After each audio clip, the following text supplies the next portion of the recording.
L'actualité d'ici et d'ailleurs, c'est tout de suite sur Malikounda Web TV.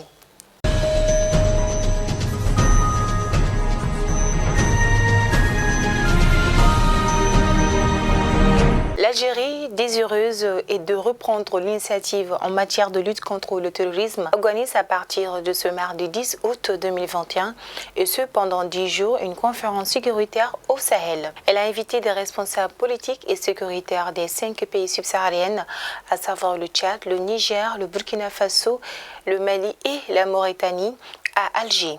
La réunion aura lieu en présence également des responsables de la mission au Mali, ainsi que d'une délégation de l'Union africaine.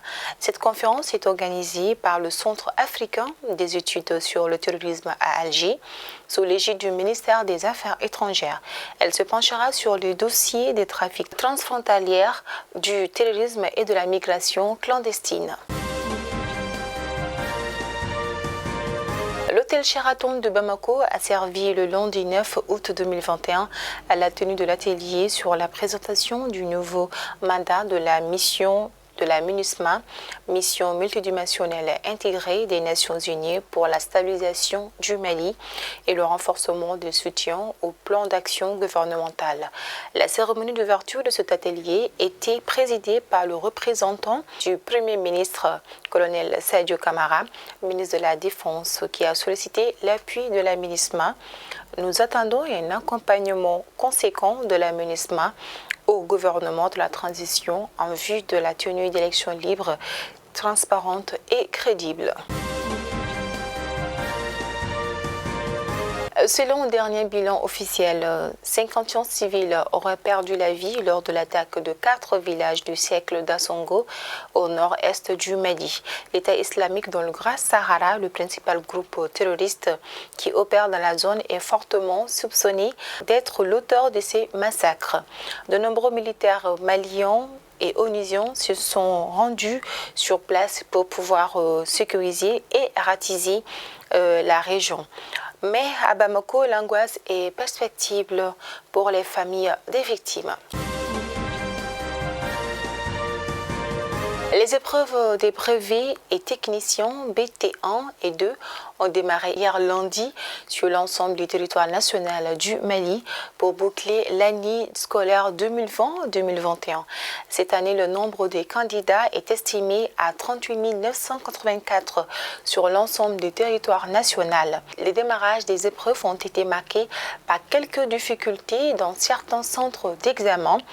Le Bureau national des syndicats d'enseignants signataires du 15 octobre 2016, qui a entamé depuis hier une grève de 12 heures, a instruit à la veille à sa base aux camarades militants de sortir pacifiquement pour pouvoir fermer les structures d'enseignement du Mali, une sorte de désobéissance civile.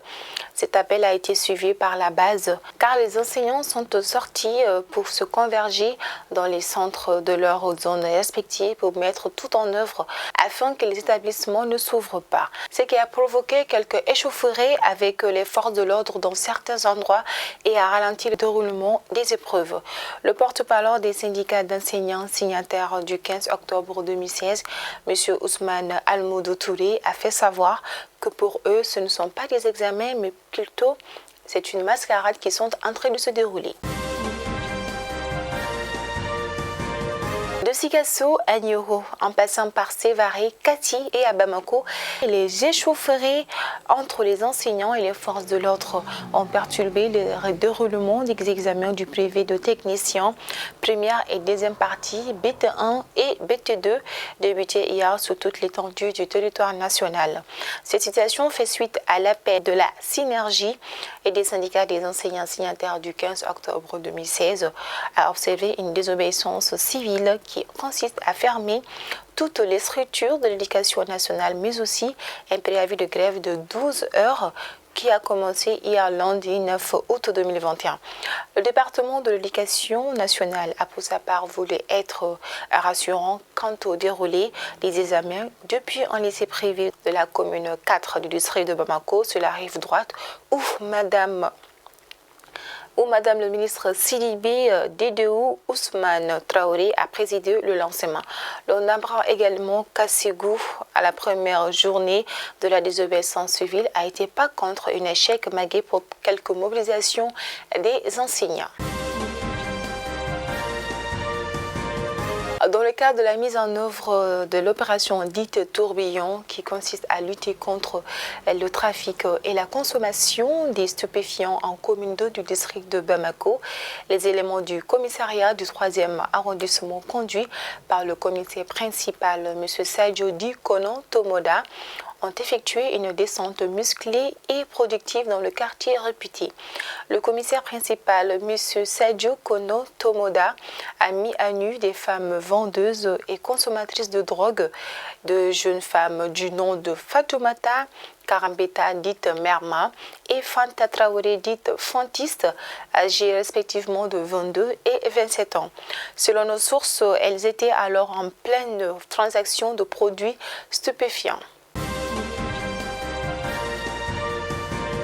C'est officiel, je suis très heureux de vous annoncer mon nouveau club Young African Sportive Club. C'est avec cette phrase sur sa page Facebook que Djigui Diarra a annoncé son transfert en Tanzanie.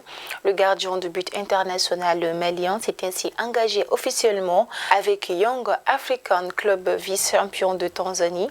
Je suis fier d'être vert et jaune, les couleurs de Young Africa, le meilleur endroit pour continuer à rêver, le meilleur club pour continuer à gagner. Nous allons tout donner pour aller jusqu'au bout. Inch'Allah, le meilleur reste à venir, a-t-il ajouté. Et c'est ce qui met fin à votre flash d'information d'aujourd'hui. Nous vous remercions de nous rester fidèles et surtout bonne suite de programme sur Malick Ounafeni Web TV.